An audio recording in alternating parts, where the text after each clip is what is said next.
நம்ம Ashwin sweets and snacks export பண்றதுக்கு 7373041434 மற்றும் www.ashwinsweets.com கான்டாக்ட் பண்ணுங்க.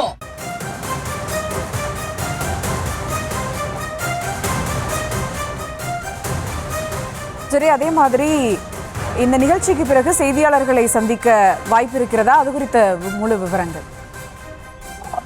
செங்கோட்டையன் அதிமுகவிலிருந்து நீக்கப்பட்ட பிறகும் அவர் எம்எல்ஏ பதவியை ராஜினாமா செய்த பிறகும் கூட சரி, அவர் நேற்றைய தினம் விஜயனுடன் 2 மணி நேரம் ஆலோசனை மேற்கொண்ட பின்னரும் சரி, பல்வேறு கேள்விகள் அவர் முன் வைக்கப்பட்டது. ஆனால் அவர் எந்த கேள்விக்குமே அவர் பதிலளிக்காமலே இருந்தார். ஆனால் தற்பொழுது கட்சியில் அதிகாரப்பூர்வமாக இணைந்த பிறகு அவர் செய்தியாளர்களை சந்திக்க இருக்கிறார். இதுவரை அவர் மீது எழுப்பப்பட்ட கேள்விகளுக்கு அவர் விடையளிக்கிறதாகவும் கூறப்படுகிறது. தற்பொழுது அவர் வருகை தந்திருக்கிறார். அவரை தாவேகனுடைய பொதுச் செயலாளர்கள் ஆதவர்ஜனா மற்றும் புசி ஆனந்த் வரவேற்று உள்ளே அழைத்து சென்றிருக்கிறார்கள்.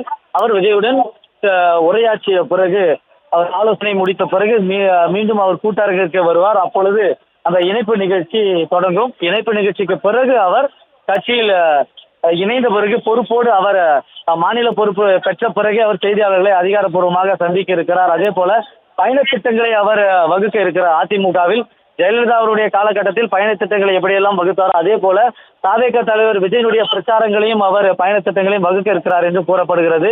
பல்வேறு கேள்விகளுக்கு விஜய் தலைமையிலேயே செங்கோட்டையின் அதிகாரப்பூர்வமாக செய்தியாளர்களை சந்திக்க இருக்கிறார். நம்ம Ashwin sweets and snacks export பண்றதுக்கு 7373041434 மற்றும் www.ashwinsweets.com கான்டாக்ட் பண்ணுங்க.